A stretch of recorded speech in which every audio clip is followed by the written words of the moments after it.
Hello everyone, welcome back to Initial Solution. In this video, I'm going to show you how to update Firefox. So let's get us started.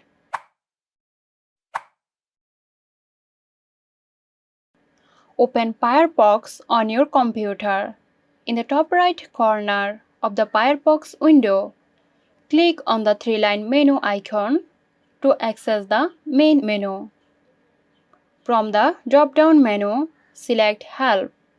Within the Help menu, choose About Firefox. Firefox will automatically check for updates. If an update is available, it will start downloading and installing.